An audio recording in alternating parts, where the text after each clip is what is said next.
Jeg er blevet misbrugt hele min opvækst af min far og en ven, som kom hos min mormor.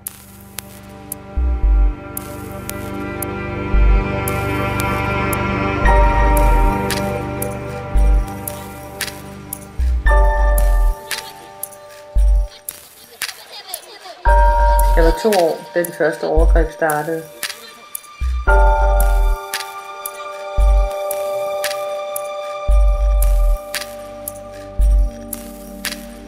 Der er ikke et bestemt overgreb, jeg husker bedre end de andre.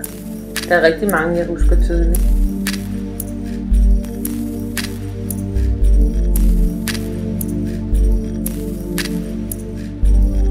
Det var overgreb på mange forskellige måder. Det startede med lette berøringer. Jeg husker, hvordan min far kærtegnede mig på kinden og i håret flere gange. Men det var ikke den form for berøring, som man på normal vis gør med sine børn.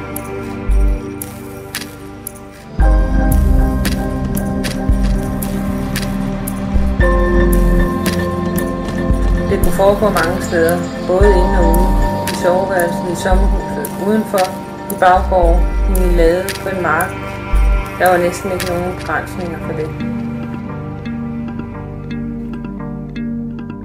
Jeg følte en kæmpe vrede over for min mor og far, og det har jeg haft i mange perioder. Lange perioder, mindre perioder, men jeg har det ikke så meget mere. Men en af de ting, jeg har været rigtig vred over, er, at ingen af dem gjorde noget ved overgrebene. Så jeg tror, at min mor fuldstændig lukkede øjnene for, hvad det var, der skete.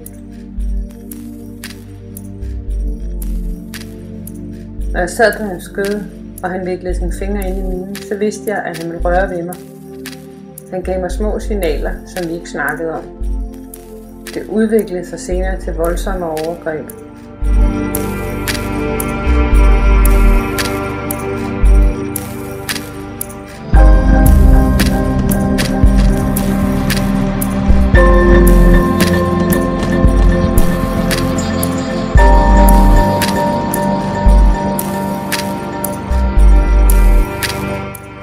Tit følte jeg en stor håbløshed, og da jeg blev ældre, så begyndte jeg at få antidepressiv medicin.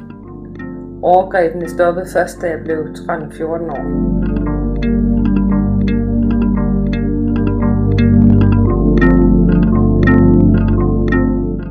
Mit voksenliv fortsatte med at være svært. Håbløsheden, tristheden, ensomheden fortsatte.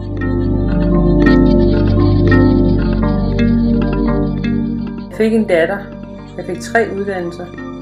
Men jeg blev også syg fysisk. Jeg fik kræft. Jeg blev skilt, og i mange år, så var jeg enten syg i job eller ledig.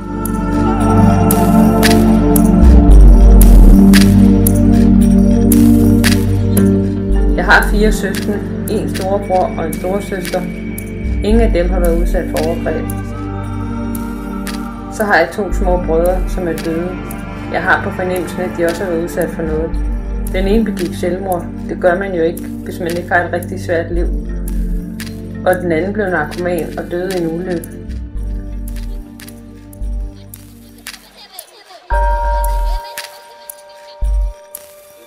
Jeg ser ikke min mor særlig meget i dag. Det er svært at være sammen. Når min mor siger, at hun ikke vidste noget om det, så tror jeg det er, fordi hun ikke ville vide det. Man kan jo ikke være gift med en mand, der misbruger børn. Jeg startede i terapi for cirka 15 år siden, og tror, at det bliver en livslang udvikling og hjælp, jeg har brug for. Jeg har i flere år, i lange perioder, ikke sovet særlig godt. Jeg vågnede meget tidligt, tit kl. 3 om natten, og sov ikke så meget mere. Jeg har grædt meget og følt mig meget ensom. Lavt selvværd, manglende tillid til andre, skyld, skam og rigtig mange senfølger har jeg haft som voksen. I dag er jeg 59 år, og jeg har et meget bedre liv, hvor jeg aldrig har haft det så godt, som jeg har det nu.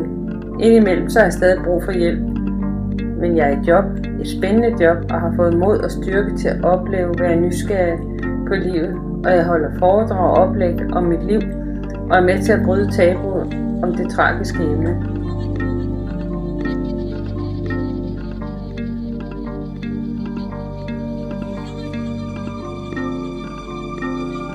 Sådan mødes mine tider mellem incest, ramt barndom og velfungerende voksenliv.